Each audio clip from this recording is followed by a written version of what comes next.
Hello, everyone, and welcome to the Geary, Stein, and Stevens Show, an amazing video podcast with sports stars, entertainment celebrities, and other great guests, combining one host who has no legs, one host who lives in Duluth, Minnesota, and another host who seems to never be on the show. But now, on to the show with Troy, Dave, and maybe even Will.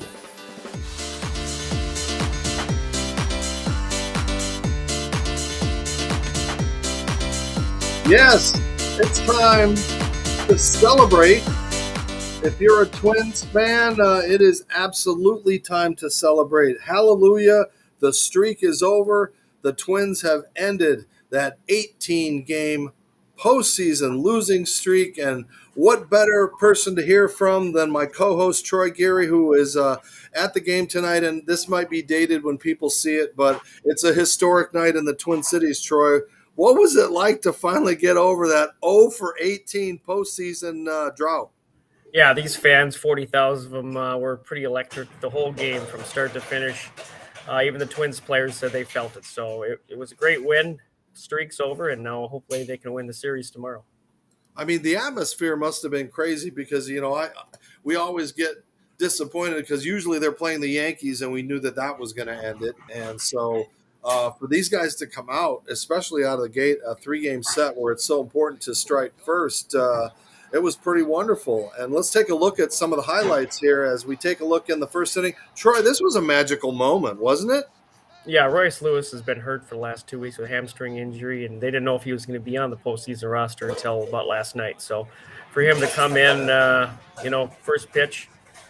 second pitch, and just hit a two-run home run. That was amazing. It was just great. This crowd. And then the second one. How about that second one? Yeah, when he goes and then he come up and did it again. I mean, it was just. I asked him after the post-game press conference, and he said it was probably the best game he's ever had in his life. So that's not a bad. He's never hit 2 home runs in game before tonight. So not a bad way to walk off the street and put the Twins back in the win column. So that streak is over, but it was reminiscent of the olden times when Kirby Puckett was playing in the outfield because a couple of great catches by the center fielder. Let's take a look at those. I mean, Troy, that must have really electrified the place. Yeah, Michael A. Taylor, they got from Kansas City primarily for his defense, and he dove for one and then caught one against the wall. So definitely saved a couple runs with both those catches. Well, it's such a great night. And what did the crowd stay there until the 9th inning just to finally be a part of a win? I mean, were the Hankies out? Was everything going crazy? Yeah, people were standing for a majority of the game. I mean, like I said, I got here this morning about 10:30, and they opened the gates around noon, and there was a buzz throughout the stadium all day long, even before the game started. So I'm glad for the state of Minnesota, for the city of Minneapolis, St. Paul, the Twins to finally get that win, and hopefully they can finish the series off tomorrow. Yeah, who'd have thought they'd have as many wins in the postseason as the Vikings have in the regular season, I guess so, right? Yeah. No. But they got to go tomorrow, so it's right back at it. So these guys can, enjoy tonight a little bit, but it's important that they can end this thing tomorrow. Yeah, they got their second-best pitcher, Sonny Gray, going tomorrow against a former Twin, Jose Barrios. So they expect to finish this off tomorrow. Well, let's hope they do it. It's good to see them finally get that streak over. We had to break into programming to talk about it. And Troy, what's it like for you to be a part of a postseason run early in your young broadcasting career? Yeah, I mean, I have to pinch myself. I mean, I'm just it's beyond what I ever thought it would be. I mean, I've covered regular season games, and then you get to a postseason game, and it's times 10. So just taking it all in, enjoying the ride. And you had an opportunity to get to the post-game press conferences. Let's take a listen at what Troy had to hear. Michael Taylor took over the game in center field. He's been doing that all year for us. Anyone that's watched us has seen that from Michael Taylor. He contributes on both sides of the ball. When you make an out, a lot of them are routine, but when you make an out that is not routine and you go above and beyond and do that, it just stops the inning. When you start just recording outs, racking up outs, You're taking away base runners and creating an out on the same play. Those things flip the game completely on its head. And Michael Taylor did that for us and flipped the game in our favor because of the way he patrolled center field.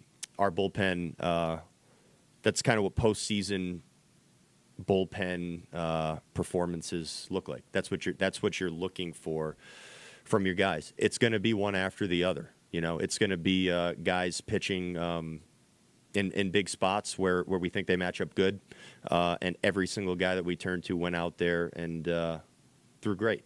I mean, that's actually the way you draw it up. And we're playing against a good team. Their offense is good. There's not going to be innings where we're just going to fly through innings and face, it's not going to be easy, is really what I'm saying. So our bullpen was fantastic. It means a lot, and it means a lot that the fans encouraged us, and they had that energy for us. They brought it, and we brought it for them. It's tough when they don't go your way, and today it didn't. But you got to stick with what you're doing, and not chase results. I think more times than not, balls you hit like that are going to be in there for extra bases. I thought overall the game, we played a good game and didn't get the breaks that we needed to. In these type of games, damage is a big part of it, and a couple homers got you. But, I think that this group is, overall, you look at the body of work and how many times that we have been in this situation, it seems like a lot. And I know they're going to come out ready tomorrow. Yeah, so Troy, happiness all around in the Twin Cities. It's going to be fun. And again, if they can continue that momentum, who knows what can happen in the postseason. Obviously, they did this in '87, and they were underdogs then. So it'd be kind of nice if they could take a nice run into that postseason and probably end up facing the Braves again in the World Series, because I don't know who in the National League is going to be stronger than Atlanta. Yeah, I think Atlanta's probably going to be the one that comes out of NL. Before the game, speaking of 1991-87, former manager Tom Kelly threw out the first pitch to Kent Herbeck, so that was kind of a special moment. Well, that was cool. And it was actually kind of weird to hear A-Rod and Michael Kay doing the game. I felt like it had, see ya. And I'm like, wait a second, I'm not at a Yankees game on the YES Network. But it was nice to see some national attention as well for the Twins. Well, Alex has a lot of ties here. He also owns part of the Timberwolves. So we'll be at some Timberwolves games this season. I talked about that. So. And we got to make sure Kilborn gets in the parade, right? Kilborn, if they win it, he wants to be on the float or at least drive it. That's what he said. So. Right. Well, before we go, I wanted to also show you guys, I had the opportunity a couple of weeks ago at the end of the season to journey with some veterans who had a chance to see Fenway through an amazing program that is giving veterans opportunities that they don't normally have. And take a look at what it was like to see Fenway from the inside. Well, it'll take a lot more than a little rain to deter the amazing day that took part in Fenway today. Part of Harry's Heroes, Harry and Donna Bell, who've created this amazing program, giving opportunities for veterans to experience things that they don't normally do, like a day here at Fenway, being on the field, taken all around the stadium, fed a great meal, and having an opportunity to sit in the dugout right next to the Red Sox and watch. And thanks to Kevin Brown, some amazing heroes experienced the chance of a lifetime. Talking baseball in the Sox. Who's the first time here? The Boston Red Sox. First time here. Long ago, we have Babe Ruth on our team, Babe Ruth, which we know as George Herman Ruth. We wore pinstripes at one point in time. We got rid of him when Harry Frazee, our owner, traded him for money. And ever since then, we've never worn pinstripes. We got rid of them too. So you'll never see the Boston Red Sox wearing pinstripes again. And he used that money, instead of fixing up the ballpark and buying new players to keep our team going well, he decided to produce a Broadway musical called No No Nanette, which, have you ever heard of it? No, because it went no nowhere. So. This is amazing. It really, it's. I'm almost at a loss for words. Growing up as a kid, I love baseball, and if there was one stadium I could go to, Fenway Park is it. The Green Monster. I'm a Red Sox fan, and so this is just phenomenal. I'm just appreciative because, as a combat vet, sometimes we go through these moments where we feel useless, and then stuff like this happens. Makes us feel appreciated. So I'm very grateful, thankful for Donna over here. I see her trying to sneak away. Don't know how much that support means, and just paying it forward really is. we can't thank you enough. Thank you for the support. Thank you. Yes. I don't know what to expect sometimes other than when I get to see the smiles and I get the gratitude that these individuals enjoy by being able to come and enjoy a ball game or a hockey game. And the veterans, the police, the first responders are always the ones who give the most, and their families give the most. And just to do this is so satisfying. Do I feel like Santa Claus? Yes, I do. It's amazing. I mean, their eyes, are literally wide open as they walk around Fenway and look up at the retired jerseys and Hall of Fame numbers, and they've gotten to see the back of house, all kinds of cool stuff. And, they deserve it, so it's been a lot of fun. Truth is, I was just standing over here with one of the soldiers I served with in Baghdad, and we were shooting the breeze, and an entire inning went by, and I didn't even know we were at a baseball game. It's a great opportunity to come together and share experiences with guys that lived the life that you lived under very difficult circumstances. Our real hope is that they understand that there's Americans out here who still believe in what they do for us. We're able to embrace, take that opportunity, and do something with it, not just for our families, but also to give back to them. It goes back to just the support. I mean, sometimes you think the worst in life, and it's days like this just make the biggest difference in the world.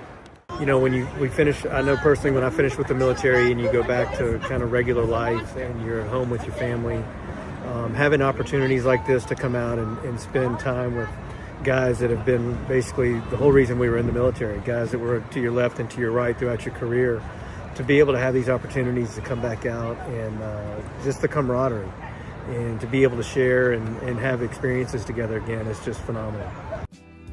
Talking baseball, baseball in the Sox. Fenway, Fenway, Fenway. The Boston Red Sox. Baseball in the Sox. Fenway, Fenway, Fenway. I'm talking baseball, baseball. Fenway, talking baseball, baseball.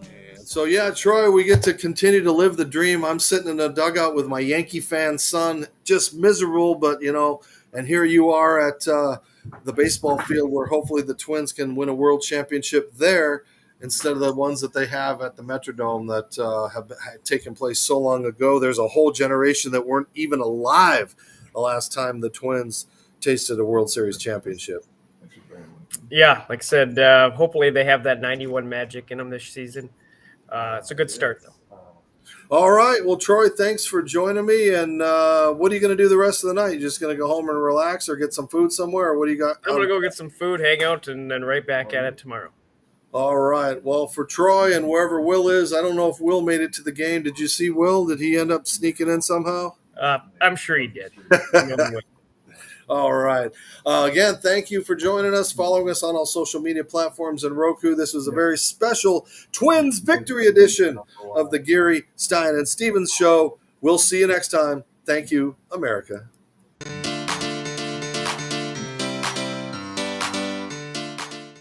Thank you for tuning in to the Geary, Stein, and Stevens Show. Follow us on social media. Watch us on yourhometv.com, or now we're on Roku.